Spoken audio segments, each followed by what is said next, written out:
Welcome to the almost daily ZenCast. Wednesday, January 26th, coming at you 8:47 p.m. Pacific Standard Time.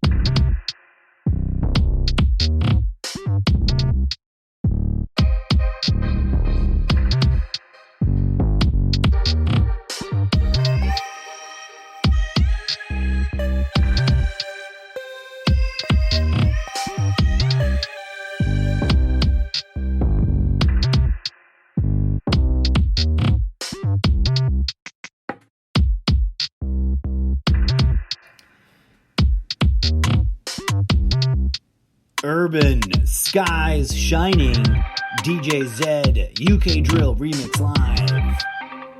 A live-to-tape digital entertainment audio track for your listening pleasure. That's what we're listening to right now, folks.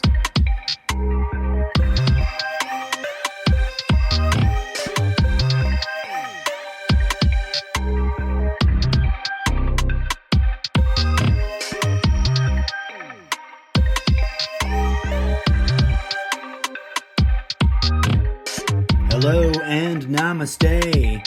Thanks for tuning in to Sprecher.com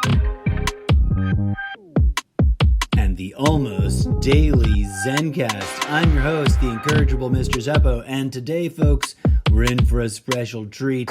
It's a simulcast, multi-platform special event. I'm talking to you now on the Sprecher.com, on Twitter, on Facebook, on Nimo TV, on YouTube, and on Twitch TV as well. Thanks for tuning in. And who knows where all the different, I forget the list of all the different podcasts. That's a thing I should have done, folks. Should have put together that screen grab, although I probably have it somewhere. Let me see if I can find it. Anyways, welcome to the show.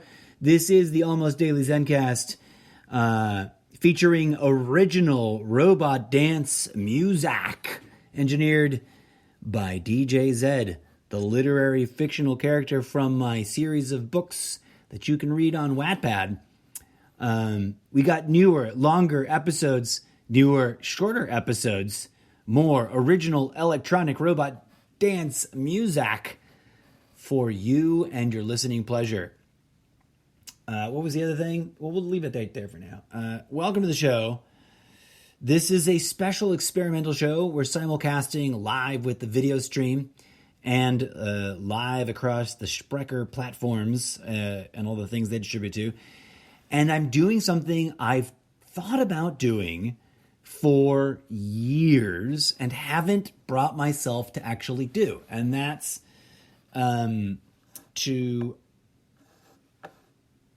to catch the ideas that I have for the show when I actually have them, which are never when I'm ready to do one of the shows.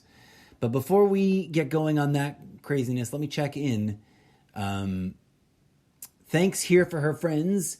She says it's coming in through and it sounds spooky. It was supposed to, be a bit weird and spooky. And I wish I had the other stream. There's a better chat monitoring solution than what I've got going on, folks, but we're working our way through some rough around the edges maneuvers. So people have ideas. Oh, hey now. Sound check. Boom. Hey, here we go. If I go on my page, I think that's the master chat display. Boom, I can see all the chat from the very beginning. Brilliant. Sorry for all the aggressive chat bots. Let me soften some of them up In fact, I just turned them all off. Boom. Turned all the chat bots off for outside. We'll turn them back on a little bit later. I like it. I'm going to monitor over here. Scrolling down at the bottom of the chat. Caught up with chat.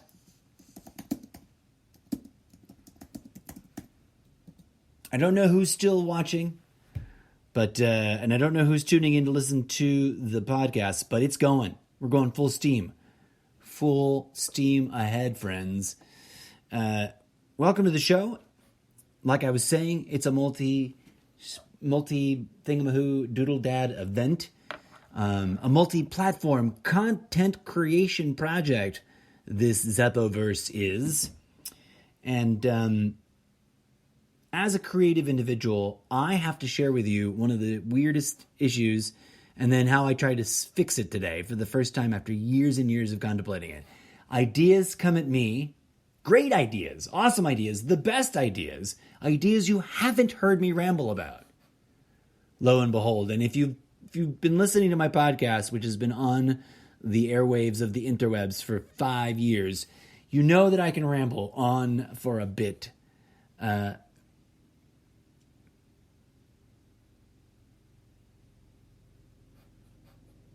The ideas land when they land. Now, there's a special sort of new headspace I think I'm being able to define for myself by doing this exercise.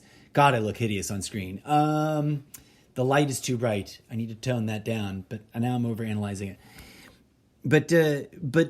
But I have, I'm over-explaining here, but I have this propensity for getting ideas when I'm in the middle of doing dishes or other inconvenient times. But in an attempt to capture those ideas so they don't completely evaporate, which is what happens to me, they evaporate, and then I can't share them with the audience as eloquently as I could right then in the moment. And today I want to test to see if this really works out or if I'm insane. Now, but I'm also super annoyed at how bright the lights are, and I want to see, maybe if I just do this one. We'll see if that makes it better or worse. But I've got loaded up here, ready to check out and to share with the world some deep political critical thinky thoughts, and that's a technical term I'm using, folks, that I hope you guys aren't going to judge too harshly, about politics vis-a-vis the sports ball is much sportsing analogy. So let's turn it over to myself, displaced in time and space, on tape, recorded live earlier today when this crazy cuckoo idea hit me. Whoa, that sentence was missing a word. When this crazy cuckoo idea hit me. And I'm the first to admit that it's a bit of a crazy cuckoo idea. That didn't help. Turning that light off didn't help anything. Let's turn that light back on. Here goes, friends and viewers, listeners and viewers alike. Hopefully everyone can hear everything and it all works out. And now, going live to my field recording taped earlier today.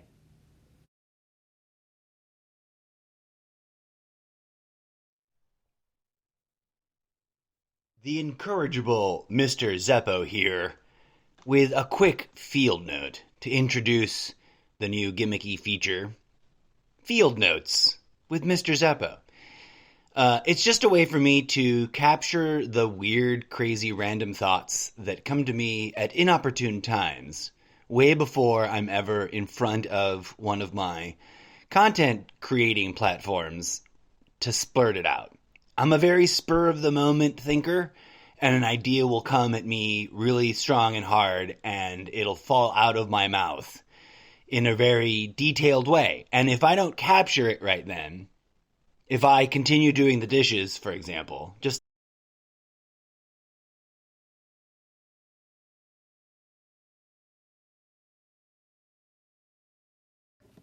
all right, I need to make sure I unmute the podcast episode or else all continuity will get lost.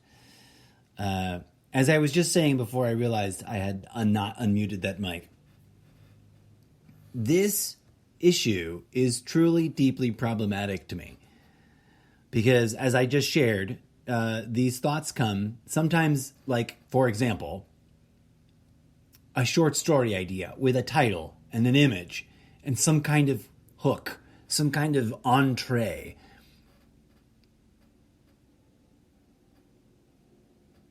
Okay, cool. Thank you here for her friends.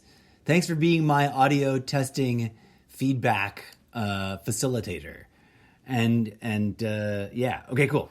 What was I saying? Right.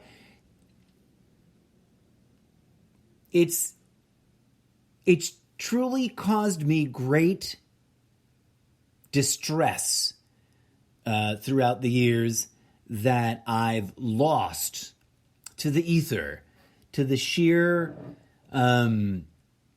inevitable disappearing sort of wherever memories that don't register very clearly, wherever they go, ideas that came at me unexpectedly in the worst times. At the line, in bank, with lots of people being obnoxious on their phones, right? And I can't, I'm stuck there. Okay, back to the recording from earlier. Just to set a wild example, which is kind of technically literally what I was in the middle of just now. So a real life anecdote here. And if I don't do something about it, like go write it down, go make a quick audio note, do something, draw the doodle, whatever it is, and try to come back to it 30 minutes later after having, finished the thing and done the next thing and whatever.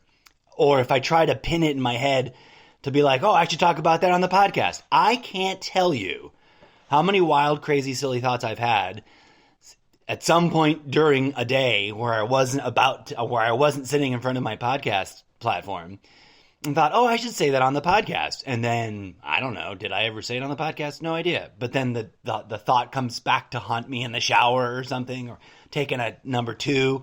It's like, why do these thoughts torture me when I can't put them to use?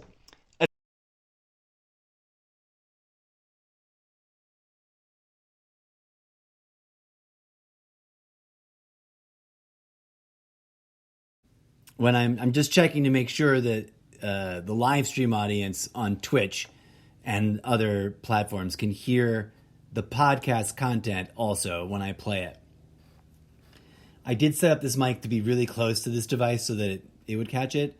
I don't think it's on right now, but I guess I could turn it on, but I don't want to create the weird echo chamber for the voice. Also, take a hot second to say shout out to Lana Ray with 3 Ys for dropping in. Apparently you're in chat, lurking about. Thanks for tuning in and visiting. We are smack dab live in the middle of a podcast episode for my show, the Almost Daily ZenCast, on Sprecher.com and wherever else fine audio-only podcasts can be found. And I'm about to dive into a deeper, more complicated thought than the thing I just explained and then re-explained about ideas coming at me at the worst time. But seriously, there's something worse than dropping a deuce. And what are you going to do? This brilliant idea, and it's going to be a hot minute. And you can't, I digress. Back to the live field notes recording. And y'all will shout out if you can't hear it. Okay, good. Thanks for confirming. Yep, you can hear everything. Sweet. Moving on, and let's power through. There's a whole thing that I'm going to get into, which I'll try not to interrupt too much. But also, that's the fun of this weird crossover multi-platform expression of these shows. This is the nexus conjuncture of all the craziness crashing together. Back to my tape field notes from earlier. At any rate, today's quick field note. It occurred to me that I really should make it clear to everyone as a disclaimer, as a sort of stand-up comedy joke disclaimer, that I watch and comment on political current events the way most people watch and comment and discuss sports ball. And I mean no disrespect to my real life and virtual sports ball fanatic friends. Much love to y'all. I can't get into it the way you can. It's awesome for you. Please forgive the fact that, when I'm at a bar or, if I'm at a sports thing. Before I continue with that, I wanna assure you, dear sports fanatics, I genuinely don't mean any disrespect.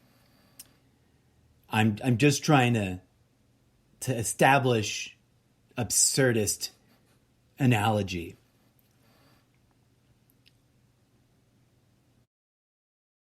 I'm going to yell, sports ball! Sort of in parody, but also with love. And because my brain just can't. There's too many other things it's busy with. And it's no offense to sports. I'm sports adjacent in my appreciation, right? Like, I used to play some. I dabbled in playing sports as a ute. And depending on which dimension, because in one dimension, everything from that movie is the way you say things. It's very weird. It's a very disorienting dimension to drop into and then fall out of. Because you start talking like that character whose name I currently can't remember. What's his name? Oh, schmack. Anyways, what was I talking about? Sport. Was his name Vinny? Or is that is my brain cross-firing? Is that My Uncle Vinny? Right? Was that the movie reference? I'm not sure. I didn't mean to derail things. Let's just get right back to it. The name just dropped in my head. So, to recap, politics is like sports ball. Go sports ball! Sports ball. But that's not what I was actually going to talk about. Politics. It will help to understand anyone tuning into my show retroactively and in the future and in parallel dimensions that, to me, without any disrespect, with zero hate, but with a lot of analytical, critical, thinky thoughts, I like to watch and discuss and comment on and critique politics. Kind of like sports ball people. Now, I could go on and do my version of that meme about what I hear when I watch a sports ball interview. Y'all have seen that meme, right?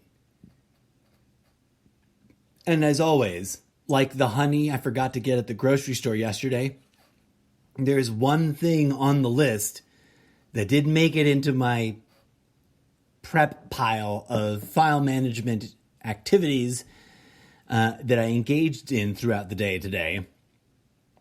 I have that meme somewhere. I saw it. Maybe I might find it if I look really quick on my phone over here. But maybe not. And who knows what the hell else might show up. So I'm not going to... But there's a meme about sportsing. Where would it be if it's here? If it's here, if I downloaded it, it would be in my Facebook folder. Not to nerd out about a dumb thing. But it is an adorable meme. And I did see it very, very recently. And there's like a 60-40% chance that I might actually have downloaded it. But maybe not. No, it's starting to feel like that's too far back in the timeline. And there we jump to a whole nother... Okay, no. Wah, wah. Someone I know on the interwebs recently shared it in one of those things that you do on the internet. It's just a little thing and you share it. And I love it because it's from a series, and I'm a terrible host. I really should know the name of this comic book artist, comic strip cartoonist, whatever, however they identify their project. I really should have, could have, would have known what the heck their name is and their logo and stuff, and I don't have it off the top of my head right now, and I'm terrible, and I'm sorry. But they, you'll recognize it when you see it, if you see it. But they always talk about mundane, regular, ordinary, everyday things and just use bizarrely silly language about it. And there's one where it's sportsing. And I talk about it here. So we'll head back to the tape. If you see that meme, it's adorable, it's perfect, and I love it, and I think it represents a group of us that, like, we don't hate sports or nothing, but we're also like, meh, we could be knitting or making art or discussing politics. And I know for a lot of other people, I bring it up because it cuts both ways, as most snarky things do. Put a pin in that. We'll have to come back to that. Indeedly do. Take 3. Indeedly do. Let me recap this last little thought that really deserves its own red pin on the corkboard, which is a thing. It's a thing we do. We do it right here in this space. As you can see, I'm looking at the screen to check. Indeedly do, friends. Whatever I just said, which I can't rewind back to and almost just forgot. Snarky things cut both ways. So think about it. Do not take that kind of thing for granted, I humbly advise. I'll try to interrupt less now. Let's get through it. It's a subject matter. Things that cut both ways. Things that cut 4 ways. Because sometimes it cuts more ways than you realize. And you're slicing yourself up. But that's a whole nother episode. To a lot of people, politics is just like that sports ball meme, you know? You know, I don't have it in front of me, and I wish I did right now, but I don't. But it's the meme where, like, there's a newscaster with a microphone interviewing a sports baller, and they were like, so we watched you sports out there, and it was very sporty, and you guys sported hard, but you lost. Any comments? And then the sports baller's got his helmet on, and he's, like, carrying some kind of sports ball, and he's like, well, we sportsed. And so did the other team. They sportsed. And, you know, the sporting was really challenging, and there was sports everywhere, and we sported really hard, but ultimately, in the end, their sports game was tactically superior to our sports balling, and they won. Thoughts about how you can sport harder the next time you sports to sports the winning sporting? Well, we'll just have to sport more sporting in the sporting part of the sports where we sport hard. Okay, I'm cracking myself up, and I hope that doesn't come off the wrong way. I'm having a good time. Are you having a good time, audience? I just did a thing that I realized I coulda, shoulda, woulda thought about doing forever ago, when in anticipation of this, which is like, I recorded this earlier. It's me. It's my voice. I can lip sync to myself really easy, but also it must look ridiculous. And also, sporting with the sports balling. I really kind of, I butchered quoting the meme and just came up with my own weird, but I'm sure you've seen the meme. It's in light purple. And it really is, I mean no disrespect. I just love the meme. I respect and admire sports. I get it.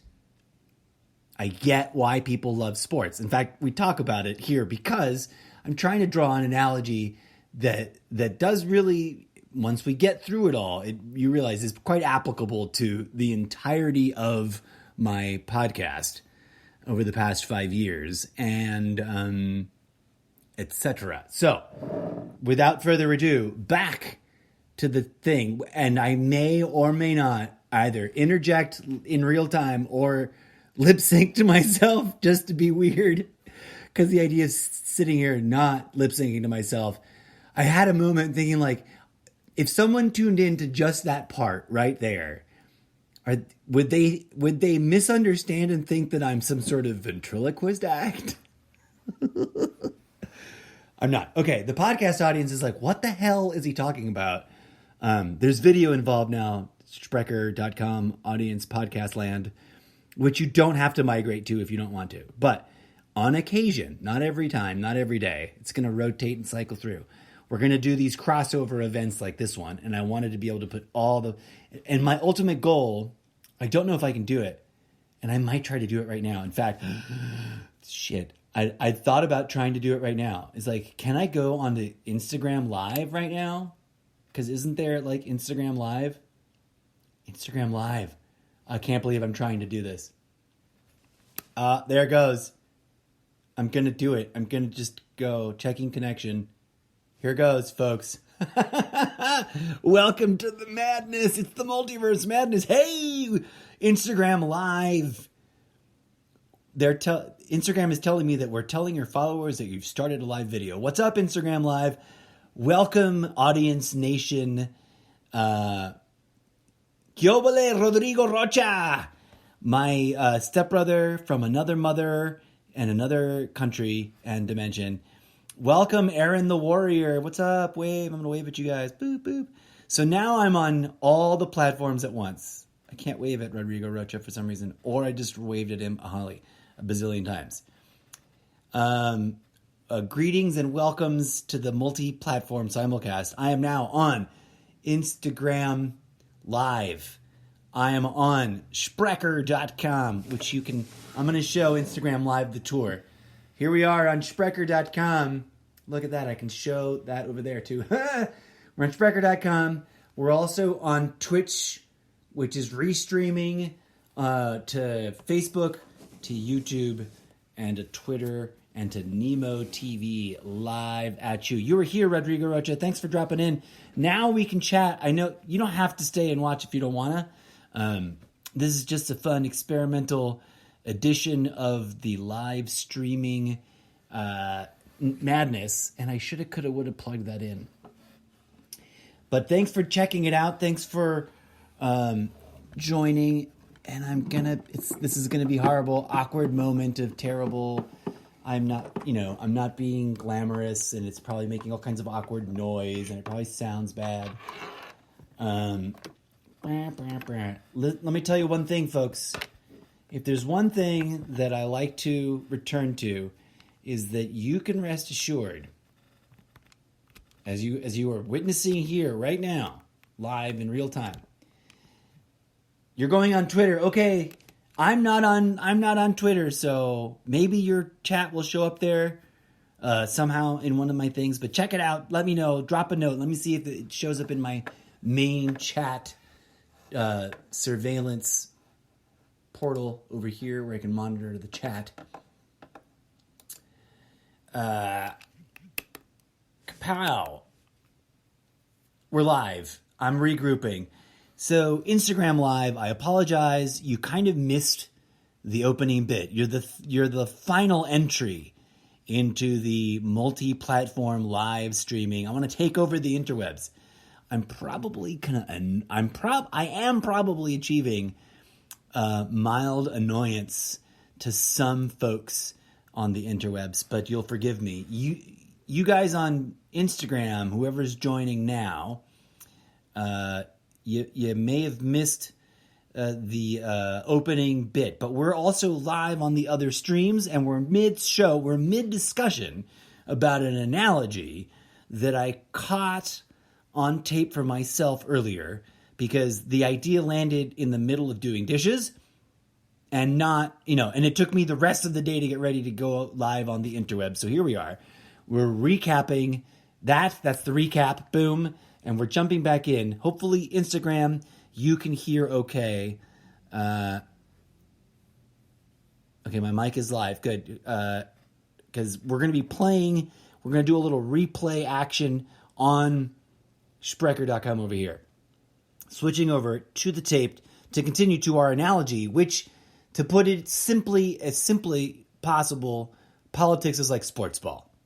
And then we're gonna take a few political jabs at some things and some events, and we're going to talk about them and discuss them and pick them apart. And I will be taking questions. Thank you here for her friends with the best, most honest contribution to the live chat right now. If you can see the chat, you can read it, but I'm going to read it here for the Instagram folks and for the Sprecher.com folks. Quote, the entire cast of Monty Python's Holy Grail, shouting, quote, get on with it. And I can hear that. You know how you can hear things? I can hear that. Here we go. Getting on with it. I'm totally flying way off the handle. That's not the wording of the meme exactly. They have their own cute, adorable, perfect version of it. And that's just my own weird off take because it's not in front of me. And I know that for a lot of people, politics is the same. You know, the politicians politicked, and they dicked their politics in the polls. And the polls and the politics up the assholes are the polls taken with the people politic the politicking in their own poll holes. You know, you can get silly with it and mock it all. And there are no sacred cows, except for the truly sacred cows.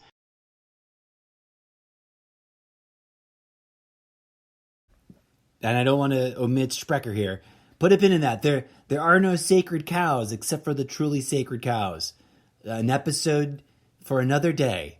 I just want to do the thing where we put it up on the corkboard, right? Y'all playing along in that game. That's part of the homework of tuning into this show, which I'll over-explain again on another episode.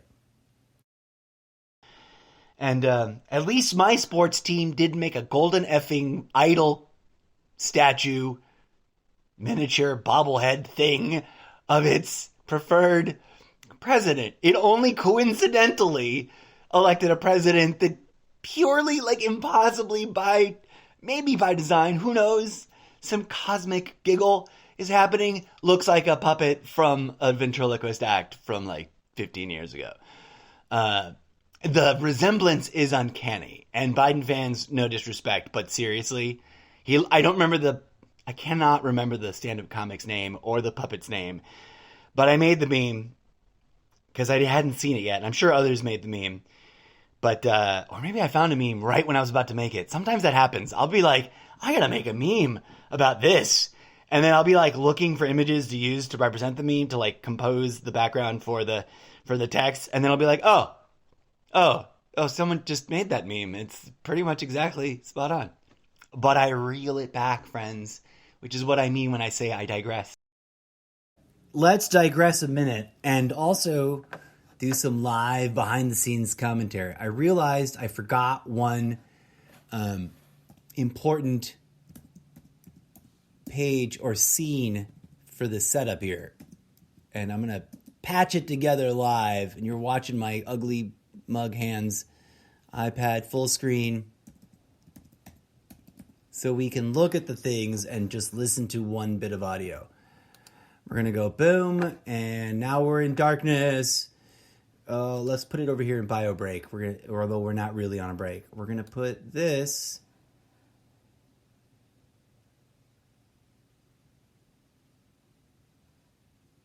right there. And oh, I guess we have to sit in it live. We're sitting in it live. Ha ha ha. Display capture, video capture device, adding source. Boom. There it is. And now we're ready to proceed. That you've got something to look at and some audio to do the thing with.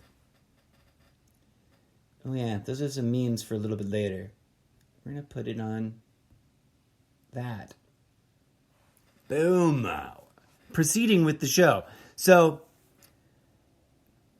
this is sort of a disclaimer, right? Like, if you're going to engage with my podcast on any of the ways that you can, be advised. Warning, disclaimers. That's the cover for this episode. One of the warnings is that I spiral out of control. We put a lot of things on the corkboard, and you got to connect the dots. And then this next thing about how I address politics. I digress. Having said all of that, when I indulge in observing and commenting on the politicians politicking, waving their poles around and smacking each other upside the head with their planks of supposed political policy platforms. Oh yeah, so much alliteration. Love it when that happens. That is a thing. Like when alliteration just sort of ding hits it magical perfect. I dig that. It's too much too much fun. But let's proceed. Let us continue. Also, recognizing the folks watching on Instagram, thanks for tuning in. There's just peas everywhere. Political pea. Okay. I don't take it personally. I don't have a team, as with sports ball. When I am at a sports ball event in a stadium, and mind you, I don't go often, but when I do, it's all about the crowd energy and about joining in with the vibe of wanting to engage in and hear me out on this. Call me crazy, but I think this happens. I think to a certain degree, a little bit of... Hold on, let me adjust here. I don't know why I'm playing with lip syncing to myself, only that it tickles me pink. But I sat down there. I'd been standing the whole time, so forgive the awkward moment. Resuming to the tape, and I'm probably... I hope the Instagram Live people can hear this okay. And everybody else. Moving on. This is serious. A little bit of quantum mechanical magic might be going on. I mean,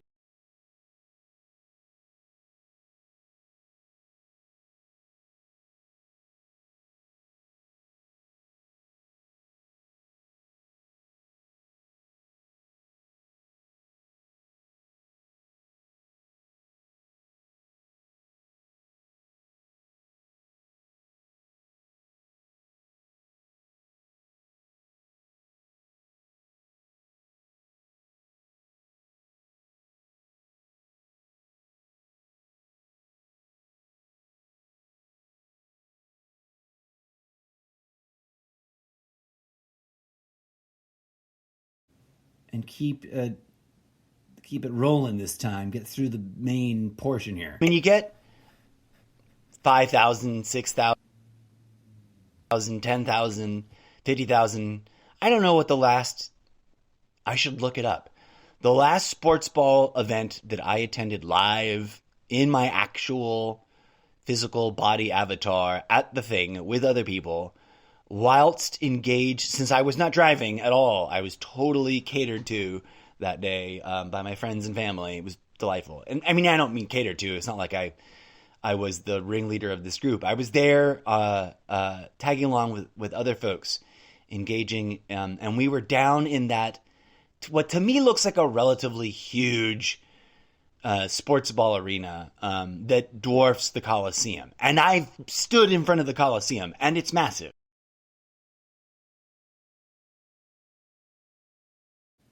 Just in case anyone's unclear, I'm comparing the stadium, the football stadium in San Diego, the name of which I do not have in front of me, and the Colosseum in Rome.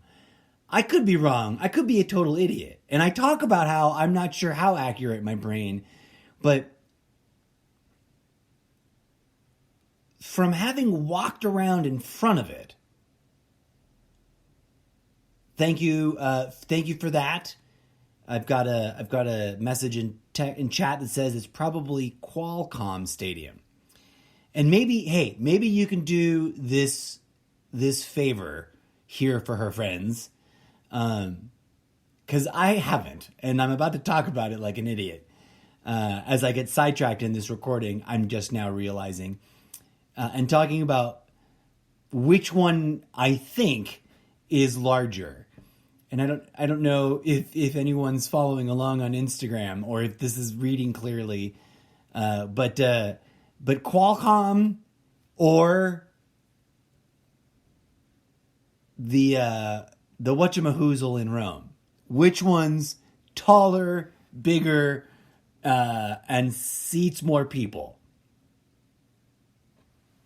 I don't know off the top of my head, but I was comparing them because I was remembering an instance when I was at this stadium in San Diego, and not because I was interested in the size of the building, but rather the phenomena of experiencing all of those people packed into this shared space. This is years ago, at least 6.5, I think, maybe 5 years ago, 6-7 years ago.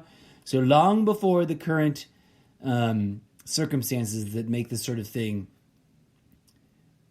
difficult and challenging in new dimensions. But let's get back to the recording to see what I ramble here for a hot second about first time chat from a viewer, Lord Zerus. You found my name on Imgur. You found my meme on Imgur, not my name. Let's open that up. Thanks, Lord Zerus. Lord Zerus, do you have to totally derail the show? But that's fine. Lord Zerus, do you have your own live stream account on Twitch now? That's a question that needs to be answered. And yes, you found the sports ball thing, and I'm going to have to screen grab it and then ping it to myself to put it on the show. But we're going to make it happen. We're going to make it happen right here. Live for your cheesy, ridiculous live stream chat entertainment. I'm probably going to power down the Instagram live feed because I don't know that Instagram audiences are down for like the long, more than 10-minute shows. And this is, so for here on Instagram, this is more of a promo, of a teaser. And you didn't get to hear any of the music. But if I play music over here now, it'll be ruined. Because I'm in the middle of this take and it doesn't let me go back to the same spot. So forgive me, Instagram. You didn't get to hear any of the cool new music for the opening of this show. But this is a teaser. You can go catch the rest of this whole massive stream over on any of my channels with the YouTube or the other ones that I listed earlier that you may or may not. I can't tell which iPad this is. Did I send it to the right iPad? Boom. Yes, I did. Cool. Okay, enough of that. Thanks, Lord Zerus, Brojamus, Lord Zerus, Maximus.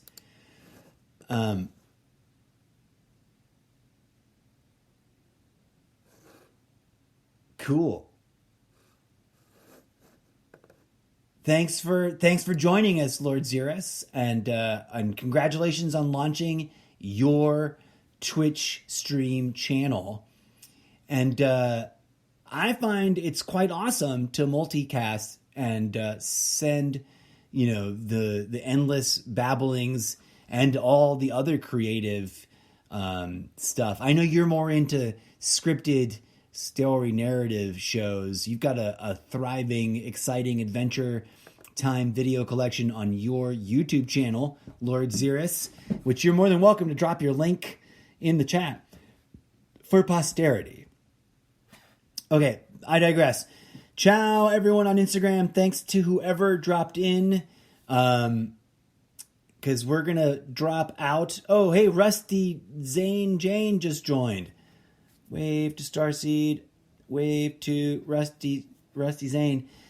Maybe we'll keep it going. Okay, thanks for joining. I don't know what the norms are with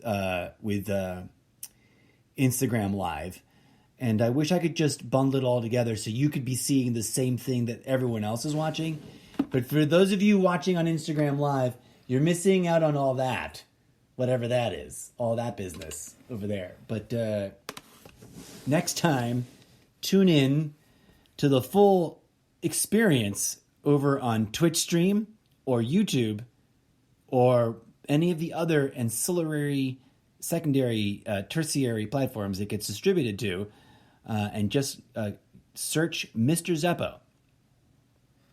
Thanks for dropping in. I'm gonna terminate that because it's distracting me, and also I feel bad because y'all missing out on all the extra bells and whistles. But it was a fun experiment. I'm glad we did it, and we're gonna zoom back into the thing we were talking about. Peace out, Instagram and video. Cool. View in live archive. View insights. Oh yeah. No, we're going to sharing it. That's a fun awkward bits.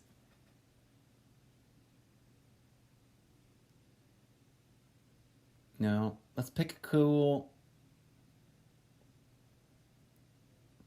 I'm trying. Okay, for everyone else following along, yeah, Instagram lets me pick a cool cover, and I don't know if there's a really great sort of just. It was the authentic vibe. You'll see it when you check out the weird clip. Actually, no, I can't not show it to you. I don't know if I'm gonna sit here and wait for that to show up on the screen, but it's kind of curiously like the funny, perfect, stupid picture because I look worse than ever. So I'm going to use that, and you'll see that. That's the great teaser audio multi-platform blah, blah, blah, blah, blah, blah. I'm going to get better at this, I swear, you guys. Next, title.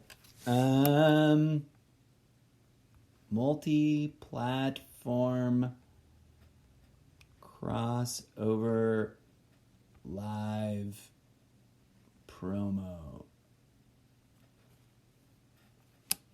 We're just going to put the Solo.to in the description to keep it simple. All right, friends. Moving along. Hopefully that will bring about some fresh new audience interaction. So there's the meme. My dear fellow fictional, because he is a literary fictional live cosplay character himself, Lord Xerus. Oh, you made it just to chat with me. Thanks, Lord Xerus. Welcome. Dude, we can talk about this off stream. If you want to like get into it for your character, for your Lord Xerus, it's super easy. And like, I know that when you make a video, they are deep. You're not smart enough to, of course you are, Lord Xerus. Dude, Lord Xerus, okay, if you don't want to do it, fine. You know what I'm going to do? I'm going to start featuring your YouTube videos on occasional live streams. Since you don't want to do it, I'm just going to co-opt your content and share it for the world, to the world, through my channel. Even though you've got your own channel. Until you decide to explain it. So here's the original sports ball meme that we were talking about in the audio recording. And I want to read it now for the audiences still following along. You were sportsing, and I love the way they conjugate that, sportsing pretty hard out there. A lot of sports happened. Why do you think you lost? We sportsed our best and scored points, but the other team was sportsing too, and they scored even more points. What's your strategy? And I can't pronounce that word. What's your strategy for the next match? Sports baller. We need to stop the other team from scoring points while we ourselves score many points.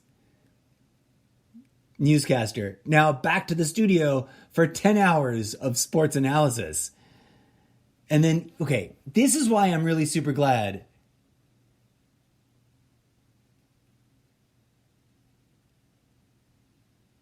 You're doing VR chat. Okay, then we need to take a conference call. We need to take a strategy meeting because that's my next horizon. I want to get into that. But put a pin in that, Lord Xerus. We're going to talk about VR chat and doing it. I don't know what. My throat's about to die. 1 second. I don't know what platform you're doing it on, but I want to find out about it. And I want to also explore doing it, and the word Oculus pops into my head. Back to the meme, which I was thanking you for, but then I got distracted because you wrote things in chat. Thank you, Lord Xerus, for bringing this meme to the stream so we can get it right. Because the thing that I did from memory that I just, and really seriously, I wish I could rewind to re-listen to the blurb I just said. Alas, I cannot. But I did my own, off the top of my head, attempt at recapping this, I retconned this meme into Zeppo world, to coin a phrase. But let us return to the audio recording from earlier. and proceed through the rest of this episode of the Almost Daily ZenCast as I warn you about my real life root sort of anchor position. Thanks for the meme assist. Here we go. Back to the tape. Right? But I think if I were to, in all honesty, take a mental and I don't know how accurate our brains can pretend to do this, right? And we're pretty error prone. I'm being, royal collective, we, all of us life forms here, that can basically do the same sort of mental exercises. But if I were to try to sincerely put the two side by side in my head at scale, I would say that the San Diego Sports-Aseum, Sport-O Ballroom, whatever the fuck you call those things, the stadium, and I mean no disrespect, I don't remember what teams played, the local team and not a local team, and they were like the professional level, not college, and I made a point to go all the way up to like the last row in the bleeder seats, and it was a little vertigo inducing. Somewhere in my Instagram feed, there's at least one photo from this event that I'm referencing. But my point is, it had not been, it's not often in my life that I'm surrounded by that many people, although I can think of a few occasions.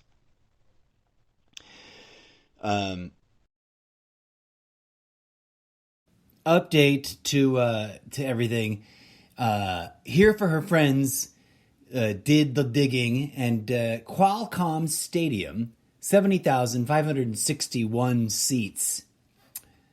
The Rome Coliseum, 50,000 seats. So I wasn't dead wrong. Okay, so there's something to that many people being in one space and focusing their thoughts and their energies together, which is what I wanted to talk about in this sidebar while making this recording. Milling about through downtown Edinburgh in the height of the Fringe Festival, with where the city's population is more than doubled by visiting tourists. That was an awesome event and an epic day and a whole other episode worth of chit chat. So put a pin in that up on the corkboard of things we need to talk about at another point in time. Back to the thing. I just wanted to call that out. The Edinburgh stories, man. Let's not get too distracted, though. Moving on. There was that many people around me all the time in public, just shoulder to shoulder during the height of the day. But in a sports arena, right? Like, totally different setting, right? Theater festival, everyone is focused on the same sort of thing, but in a much more broad spectrum, sort of diverse range of thinking kind of way. In a sports ball stadium, despite all whatever chit-chat is going on, everyone's mental, energetic, and dare I even say it, but I don't want to sound silly. I don't want to sound silly, but I'm also want to assure you, dear friends and listeners, that I was being and I am being in this moment really serious about the next thing. And that's that, that this kind of phenomena has a spiritual dimension.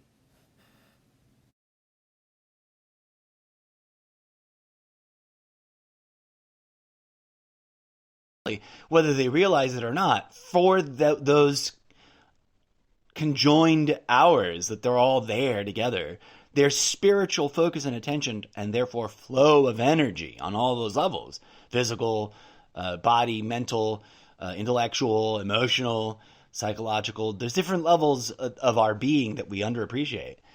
Put a pin in that. We talk about that a lot on the show, and we shall in the future, so connects those dots for yourself, friends.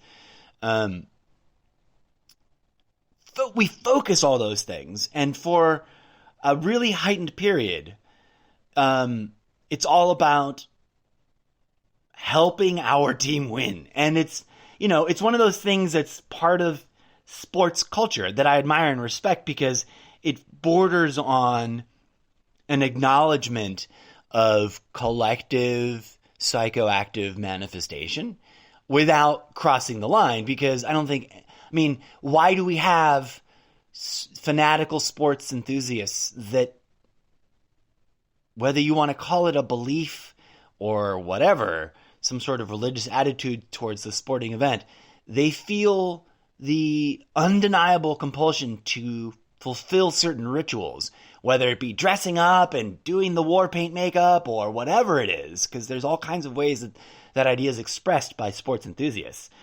Some it's all about getting themselves covered in sports related.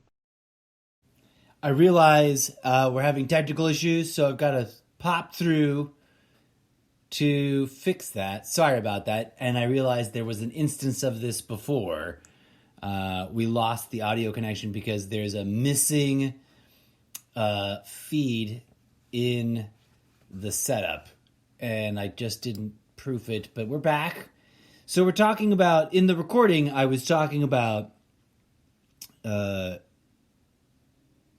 this spectrum of events that passively we don't think about as spiritual necessarily, but that are there. They're common. Like when you find yourself in large groups, the larger the crowd, the more intensely you can feel audience energy. Like that's a real thing. In a big 50, 60, 70,000 seat auditorium in near max capacity, there's a whole lot of vibing going on. So that was the gist of what might have been cut off right there as I was tinkering around with the OBS and might have lost part of the audio for folks on the live stream. But continuing, we're going to get to the part where we connect everything to politics, and we'll debrief on the other side. For some, it's about how the day is engaged with, and how they enjoy the live viewing and participating in the cheering and all that. There's this phenomena of bringing the mojo, for lack of a better term, that may or may not be terminology that's like, yeah, that makes sense to us, to a lot of sports people, or not. Maybe it is. Bring in the mojo. Maybe in a loose sort of, shared collective cultural way, it kind of jives, right? Like it kind of flows. That those really involved, those really enthusiastically engaged, whether it's consciously a spiritual act for them or not, they're tripping the light fantastic. They're participating in a set of rituals that curiously, are explicitly about this phenomena, and are mostly semi-unconscious, in as much as that it could be something powerful that facilitates our third eye opening and evolutionary transformation as a species, into whatever our next evolutionary stage may or may not be. But instead it's about, a roller coaster ride through a very specifically engineered entertainment event. And there's nothing wrong with that. I'm not judging it. I'm just saying, like, it comes so close in so many clear, specific ways to a big, realistic, exploration of the interconnectivity at an energetic level. And there's so much untapped potential there. So much untapped potential.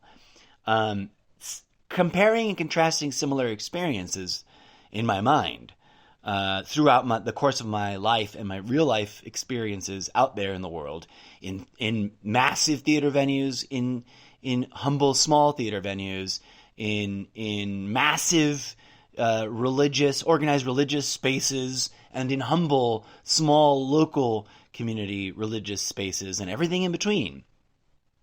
There's something about it.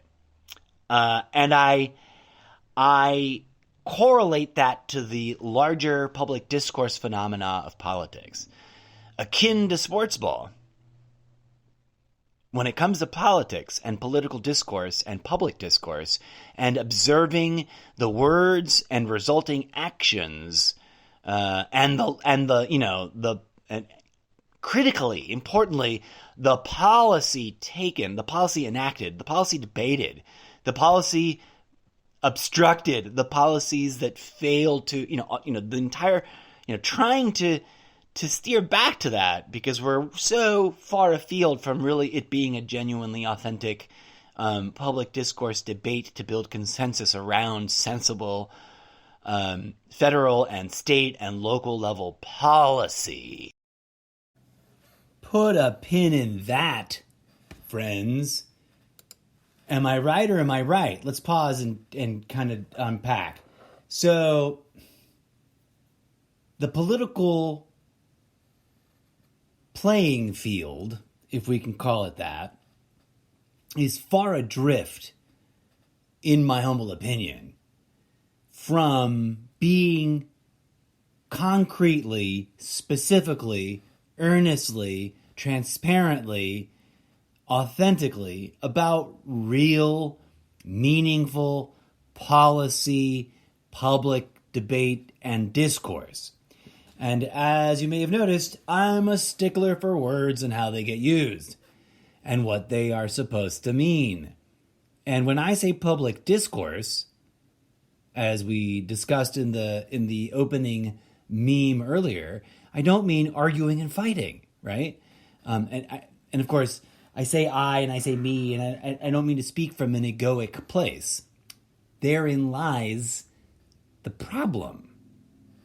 Why has the Republican Party lost any and all semblance of a policy platform, except for sucking up to Donald Trump and turning a blind eye to things that they want to turn a blind eye to, right? Like, that seems to be their express policy platform. How did we get there? And how do we get back to a policy-oriented, civilized discourse? Those aren't impossible things. These aren't overwhelming, undoable things, right? It's what we're supposed to be doing when we do We the People and the self-governance of our different jurisdictions.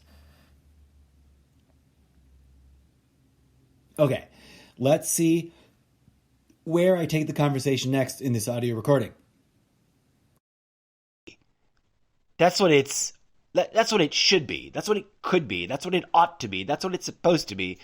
That's what it's designed and intended to be. And what it is today is a mockery of that, to say the least, on many levels. And it isn't one party's exclusive fault.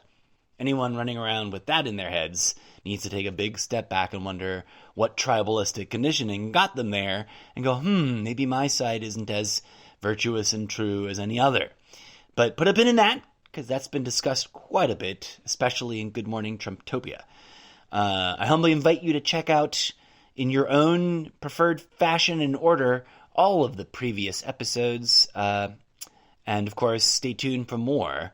But I thought that it was just, I should capture this collection of thoughts now and get them out in that like freshness, because when it's fresh, it's great, or potentially. And I don't mean like to stroke my own ego. I just mean I'll communicate it in the best, clearest possible way that makes the most sense, despite all the flaws and ramblings about the way I share my ideation. Ideation cuts both ways. It's one of those things. It's multiple things at once. And creative individuals generate ideas. And, I'm one of those people. Thanks for tuning in and joining me for an experimental exploration of how I can deliver some of my ideation at you in a way that is hopefully weirdly engaging. And it's a little rough around the edges, I know, but we're gonna updraft as we go. So I guess the bottom line is, be warned if you're tuning into the podcast for the very first time. I talk about politics like some people talk about sports ball. And that is, I don't take it personally, which is what I think this next beat in the recording from earlier today is going to be all about. And that's why I'm transitioning to that. Don't take things personally. Let's go back to the audio tape and see what the bloody hell I said earlier. Because now at this point, it's literally been hours ago that the idea hit me in the middle of doing dishes.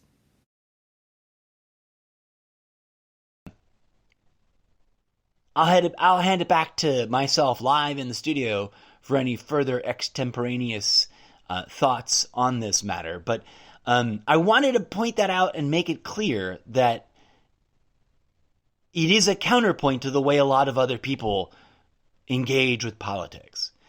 And I'm not approaching this from a judgmental perspective, and I'm not judging those that might take politics in the direction I'm about to describe, but I am cataloging that it is my lived, observed experience that for many people in all over the political spectrum, they take politics personally.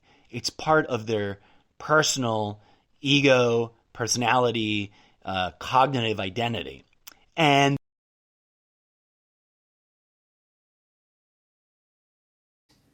that, as I pause the tape for a hot second, is something worth taking a moment to discuss. Like I said in the clip there, I'm not trying to be judgmental. And I'm not trying to lay out a proxy not a proxy, a protocol, a parameter. That's the right word. Lots of P words today on the show. I'm not trying to lay out some parameters by which people could, should, would, ought to be judged. That is not my intention, dear friends and interweb audience from around the world. No, my intention is just to sort of lay it out and identify it and be able to, in order to be able to speak plainly about it. You know, the archetype or the stereotype, there's two kinds of people in the world. And then you list one thing that's sort of a given that most people might gravitate towards identifying with, and then you have a punchline, right? My absolute favorite of which is there's two kinds of people in the world: those who can extrapolate from incomplete information, bum, and there's a big fluffy cat with a bow tie and glasses. And in this breakdown, we're talking about what was I saying in the tape? Oh, right. There politically, there tends to be two kinds of people in the political spectrums of the world. It seems, or at least we can make that weird statement. We can create two buckets and put most of the people in the world in either of the two buckets. As always, dear friends, I'm not into polemics because polemics, two poles define a middle. So there's always, as Buddha pointed out, a middle way or a middle path or a third option. But that's a subject for another discussion.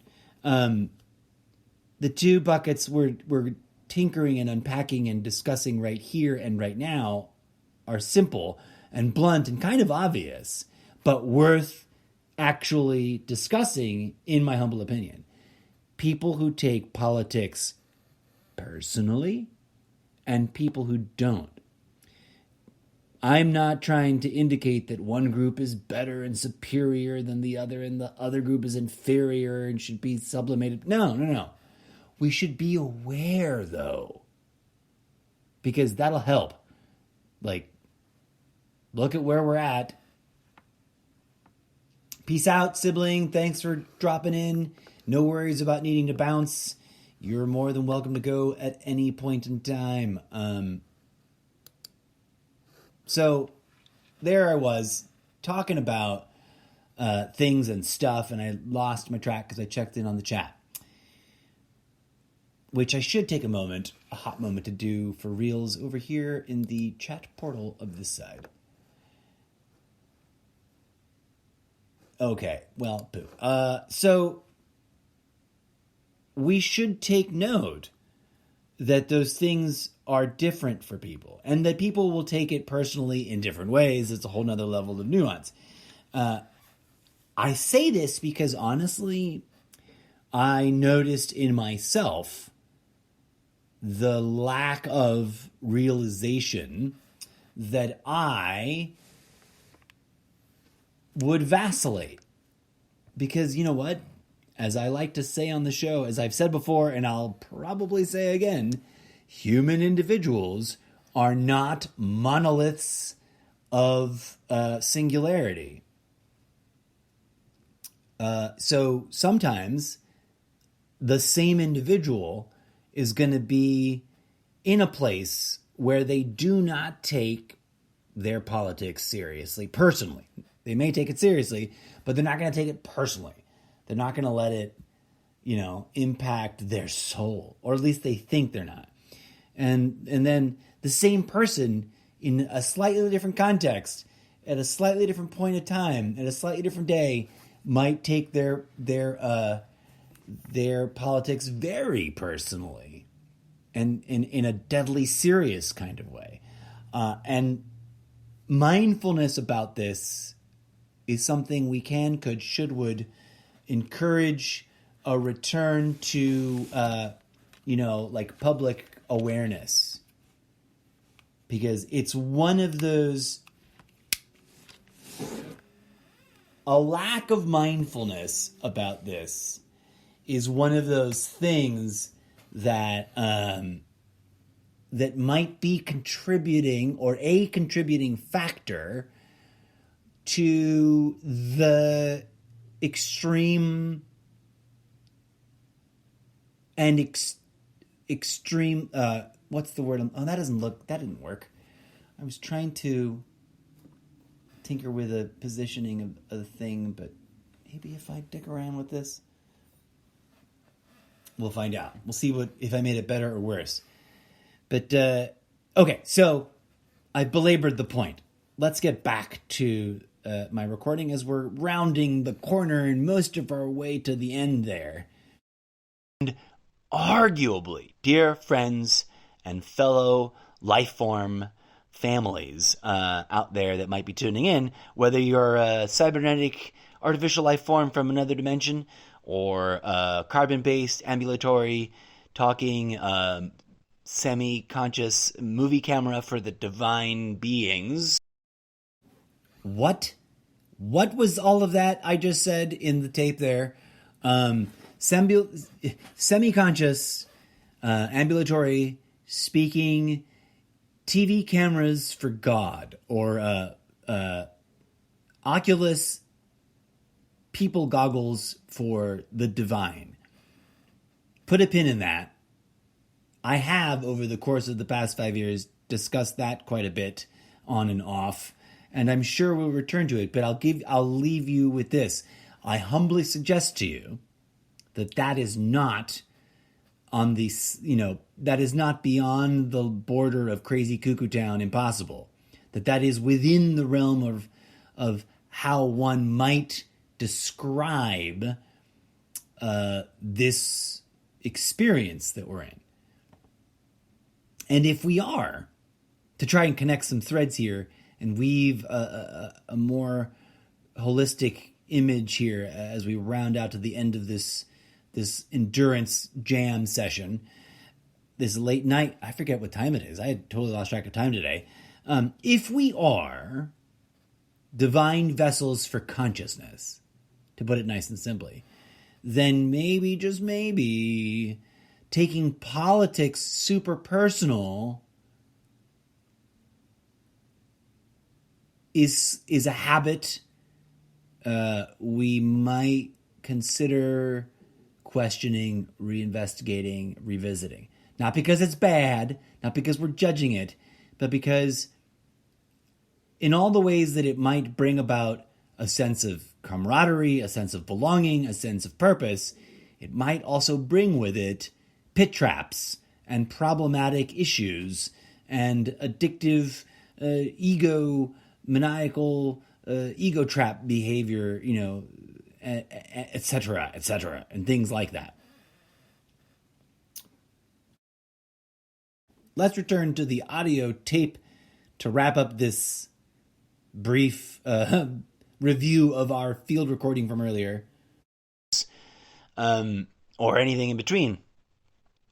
I would humbly suggest to any of you, whether you already agree with this or not, especially if you're wandering into the show and you would technically disagree with this idea, maybe, just maybe, our current clusterfuck, train wreck, dumpster fire, socio-political, economical context is evidence enough for us as a collective of communities, jurisdictions within larger jurisdictions that are staffed and operated by people, by fellow living sentient beings that are inexorably part of the same human species. Maybe it's time to cool it a little bit on the taking it so personal. Maybe, just maybe, it's time to detach ourselves a little bit. Not because it's bad, but because there's other options. And there's something to be said with a balanced approach of not clinging to and dragging out one option forever. I don't mean burn it all to the ground. I don't mean suddenly betray everything that you take seriously. I mean, question, re-examine, give a little room, give a little space between the identity that you've been so deeply entrenched in and endowing with your own personal livelihood, your own personal merit, your own personal self-evaluation, your own personal judgments about yourself and others, and maybe set those parts of it aside, right? And join together in a collective reevaluation at a clinical, analytical, intellectually honest, intellectually transparent, intellectually sincere, emotionally honest, emotionally transparent, emotionally sincere, on all the levels. Hell, let's be so bold as to say at all the spiritual levels that we could address politics in reassessing it collectively. Right? Not arguing about it, not fighting about it, not having a civil war about it, not trying to shove one system down everybody else's throat. Because ultimately, isn't that what every political camp is sort of pretending not to do, but doing right now? No matter how you slice it, if you take a big enough step back, that's what it looks like to me. Is that crazy? I don't think that it's crazy. It feels like that in a very real way to me. And I just wanted to pause there, right? To sort of forget what I was going to say and then move on. But yeah, we could be taking politics even more personally, which seems to be the direction that the machinery of politics is sort of prodding us in. But why? Why would we take politics even more personally and embed the problematic issues of politics into our self-identity when we could do something in sort of an inverse opposite way that's potentially better for everyone's mental, emotional, spiritual health, and maybe even arguably also better for politics? Call me crazy, but that sounds like an option worth investigating. We're almost through the tape, folks. Sorry for the... not sorry. I'm not going to apologize for what this is. This is the thing. This is what it's going to be like. I'll probably get it tighter and tighter as we progress. I don't mean in this particular episode. I mean over the next several months / years. Even the most polite political parties, whoever they may think they may be, are essentially saying it's our way, fuck all the rest of you. Especially here in the United States, right? And obviously, that's comedic exaggeration. I'm not trying to be literal here. Got to take note of Lord Xerxes' most recent comments. He dropped in to chime in and say, but that's literally what politics is. The provisioning and distribution of resources and the enforcement of laws. Indeedly do.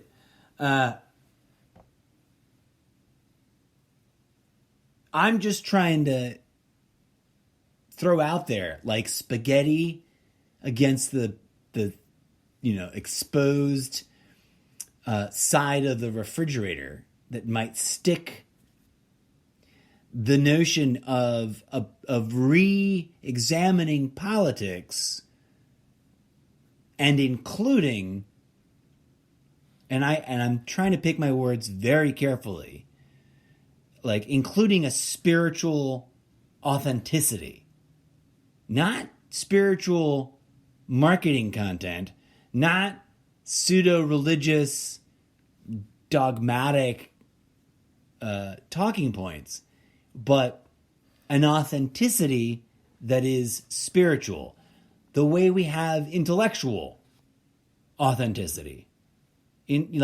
Y'all agree you can identify a tactic or a notion or a statement that is intellectually disingenuous, right?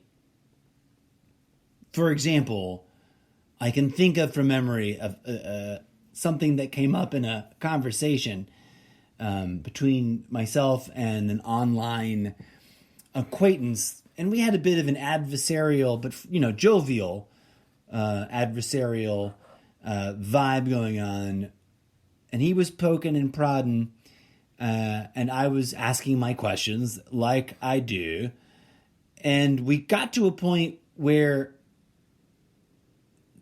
this individual was sort of figuratively throwing up their hands at me and claimed that they were trying to figure me out. Now, I took a little bit of issue because from my perspective, the way I was experiencing that conversation, they were like talking at me, almost talking past me, and not engaged in discussing with me. And I wasn't watching their live stream show, right? We were one-on-one in direct message. And I'd have no beef. This isn't a complaint. I'm not trying to air dirty laundry, and I'm not trying to troll anybody. I'm trying to bring a really real life, not anagram, anecdote. Sorry for the word switcheroo there. A real life anecdote about this sort of thing. When they said, I'm just trying to figure you out, man. And I'm not direct. It's not a direct quote. That's me just characterizing it to sort of recreate the conversation, severely paraphrased and probably not word for word at all in any way, shape, or form. But when they declared that they were just trying to figure me out, I think they were defending their series of semi-antagonistic conversational tactics. Now, throughout the course of our discourse, and we'd been having an ongoing direct message private chat on and off over many days, probably weeks, I think, I had on multiple occasions, quite humbly, and I hope, knock on wood, without sounding too self-promotional, because it was an authentic and genuine invitation. I had on multiple occasions invited this acquaintance to visit my profile on the particular social media platform at which we were having this discussion and go beyond the limit of the narrow scope of just the last couple of posts that they had seen on their stream, on their end of things, that they'd responded to, that had sort of triggered, and I don't mean that in the bad way, just mechanically triggered the conversation. They approached me first in DM after an exchange in the comments section, like the kids like to say. So multiple sessions of conversation later, and we're getting to this loggerheads, and I'm very earnestly kind of surprised that they would say, I'm just trying to figure you out, because I had shared a lot about myself. I tried to indicate in concise text message ways my position, which of course I realize even when I'm trying to be specific and concise, I can ramble and go far afield and get lost in the weeds.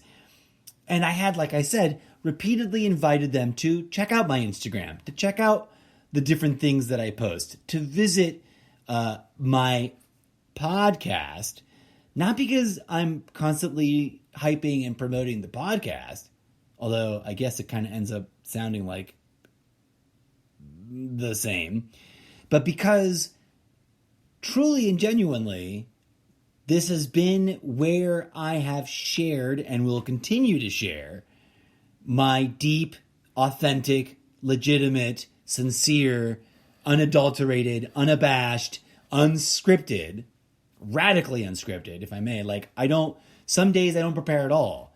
And brace yourselves, that's coming to the live stream.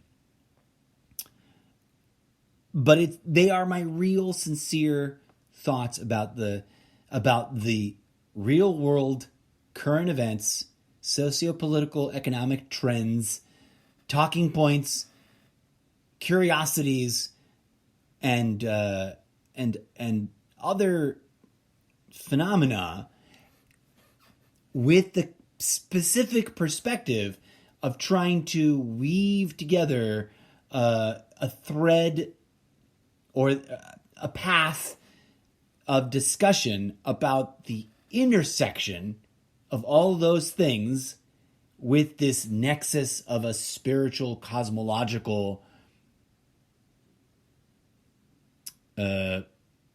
theory, or a metaphysical cosmology.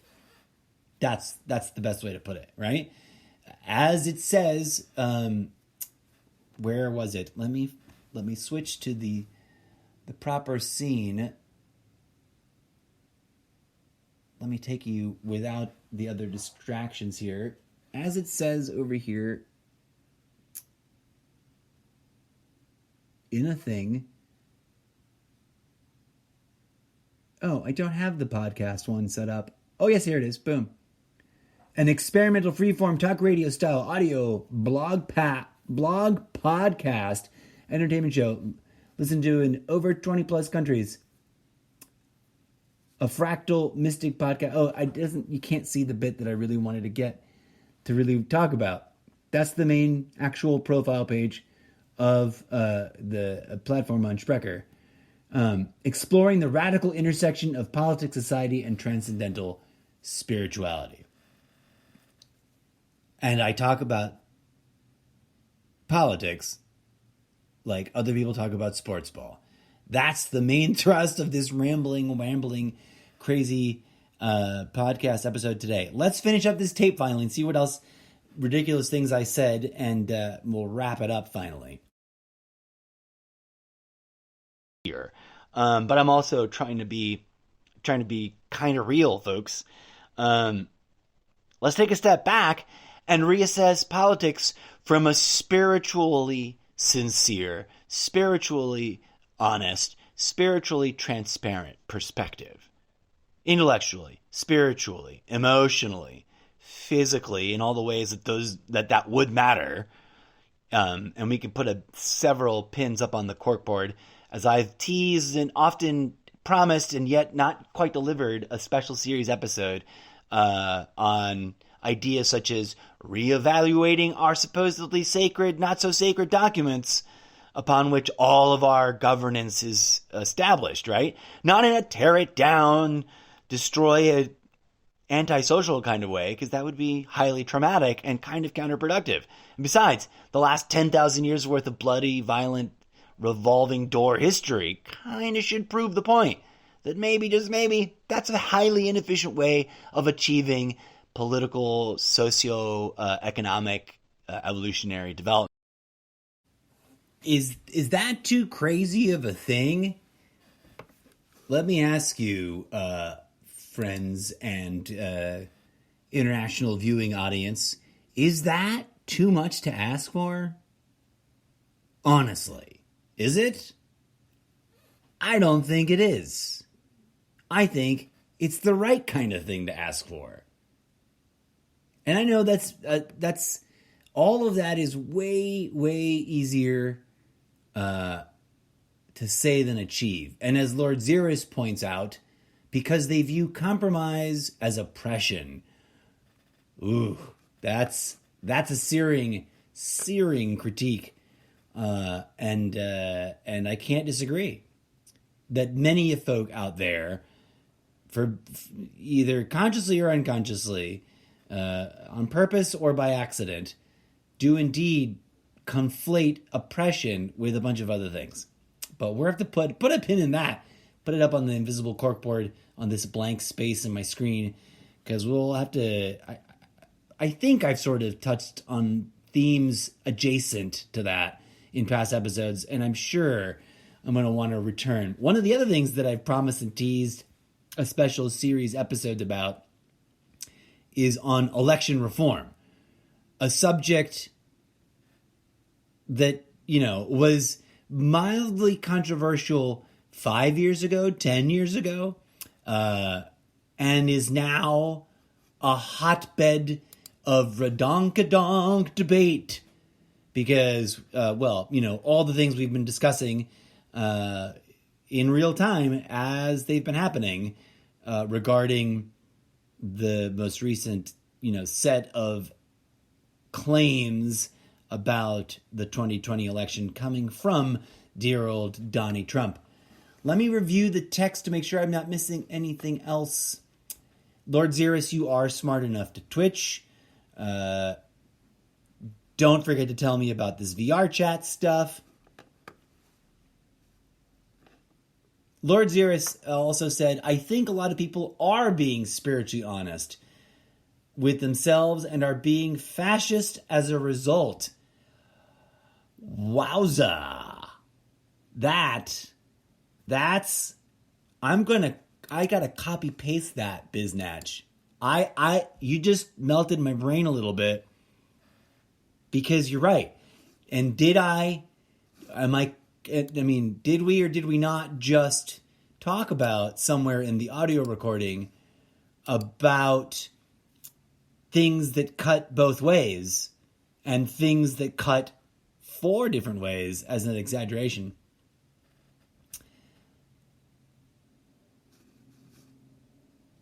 Previous message. I think a lot of people are yes.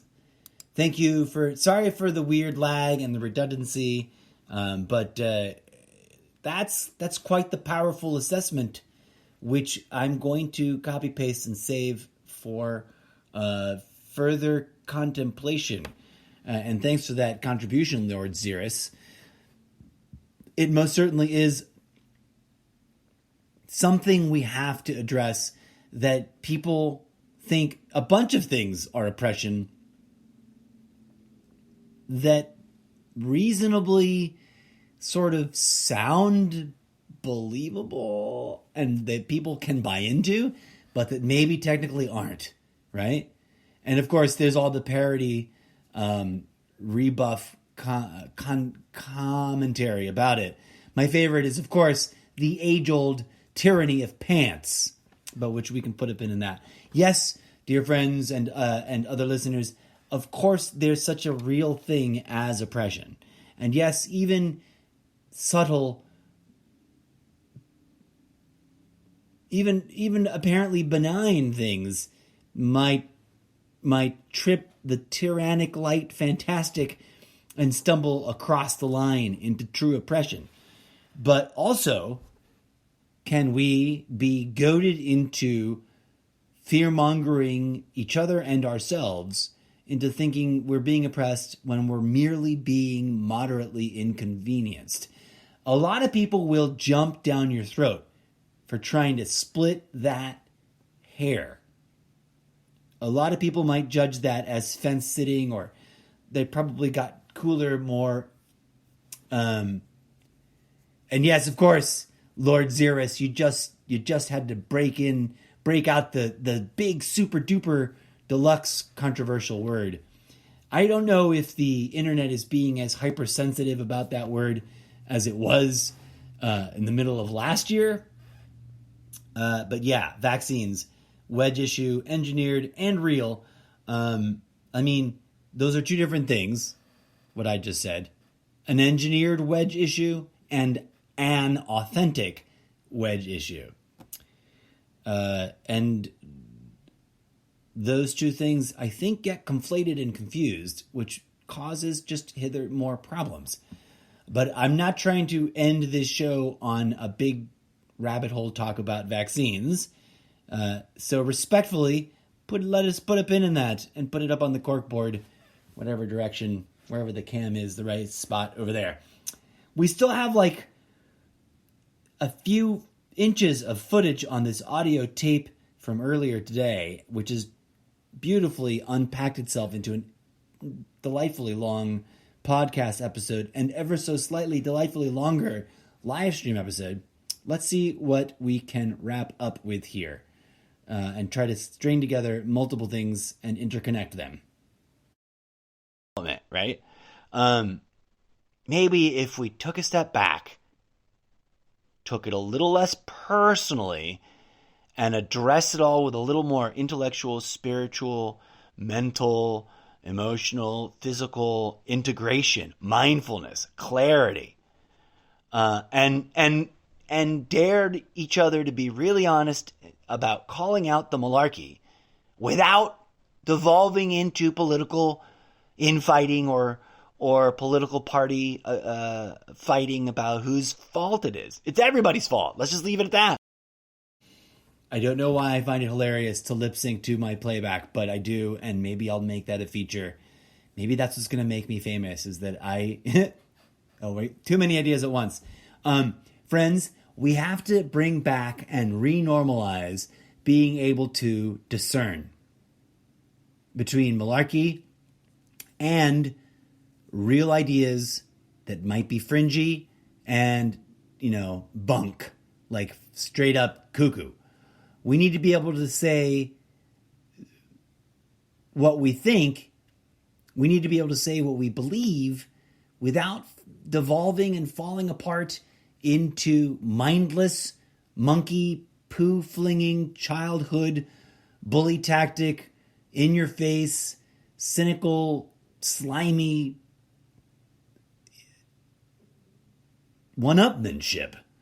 And it's so seductive. It's so right there at the cusp of wanting to give in. Like, we're always, I catch myself. I'm not, having just said what I said, I'm not going to pretend that I don't live in a glass house, because we all live in glass houses. I'm not going to pretend that I haven't been a living example at some point in my life of exactly what I just called out, because I have, right? We have to be able to hold our government systems accountable. We have to hold the flaws in the machine we've created up to the light and try and fix them, not beat each other batshit crazy in the face over engineered or genuine wedge dynamic issues or dynamic wedge issues. But let's push on.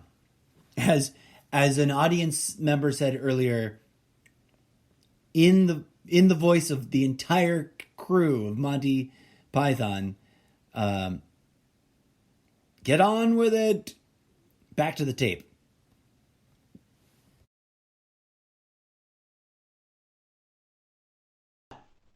Who's like glass houses, yo?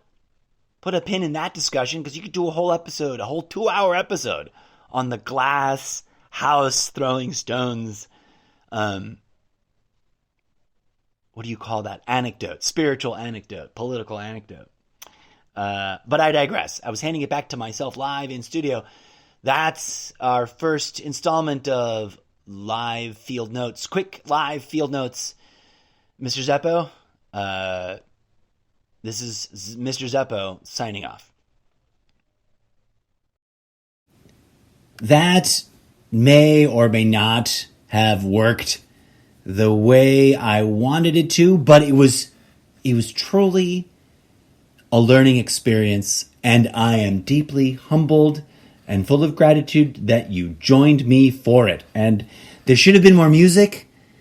I should have broken up this audio better, and etc. Mistakes were made, lessons were learned.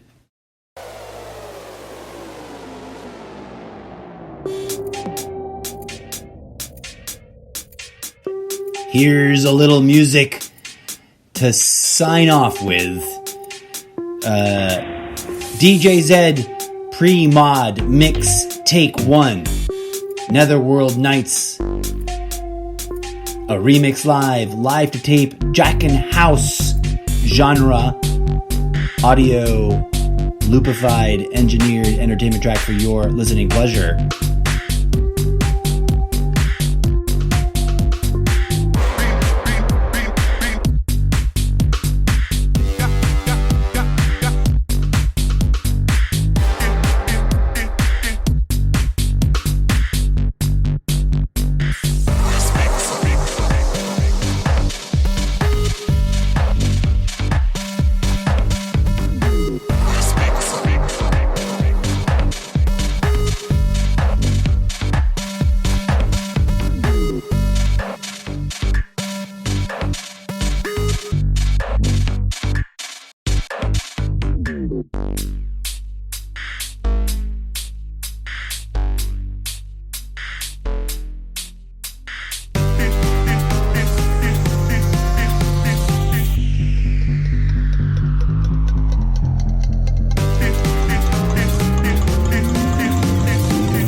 Truth can be seen many different ways, friends. For those of you listening on Sprecher and subsidiary distribution podcast catchers, we've got that meme up. It's got that shape in the center with lights coming at it from different directions. We've talked about it on the show before. This is true, this is true, this is true. We'll talk about it in depth some more. So put a pin in it.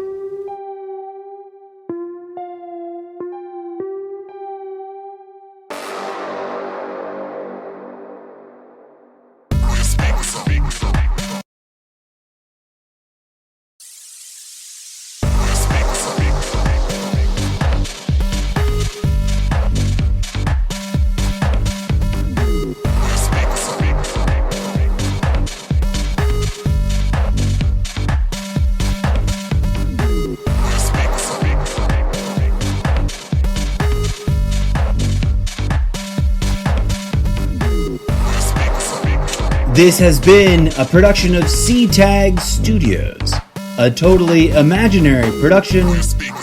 Blah, blah, blah. Wow, right at the end of the show. A totally imaginary production company that exists entirely in my mind. As always, friends, peace, love, and grooviness be with you. Thank you for tuning in on Sprecher.com live. I think some people tuned in live. Maybe not. By the way, there is a chat feature on Sprecher.com.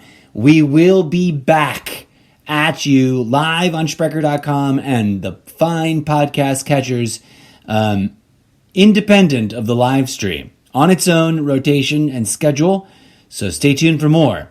And that's an invitation for you, other audience over there in live stream land, to come on over to the podcast by visiting Solo.to, finding the Sprecher.com link, and that'll drop you right in there.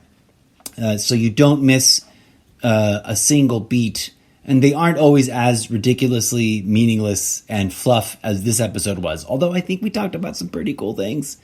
And of course, the more the merrier.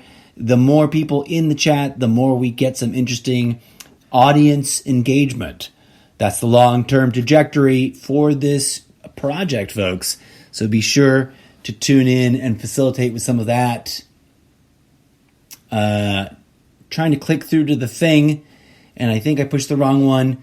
Shout out to the most recent follower on the Twitch TV platform, GamerLab1.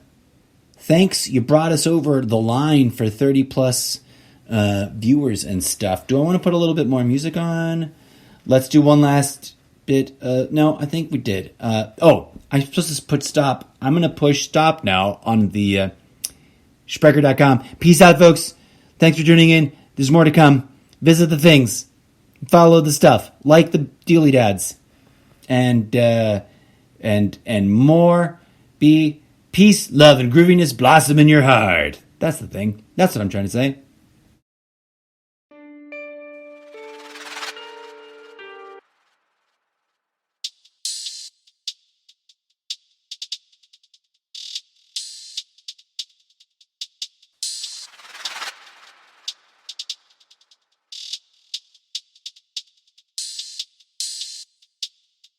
But we are going to try to stick to it. Give us a chance to prove ourselves, improve ourselves, and get better at what we're doing. We're going to we'll be posting schedules on Twitch for the live streams, and there isn't a calendar schedule-y thing for Sprecher, although there was talk about developing one at some point. So just tune in for more. And tell your friends about it.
Peace out.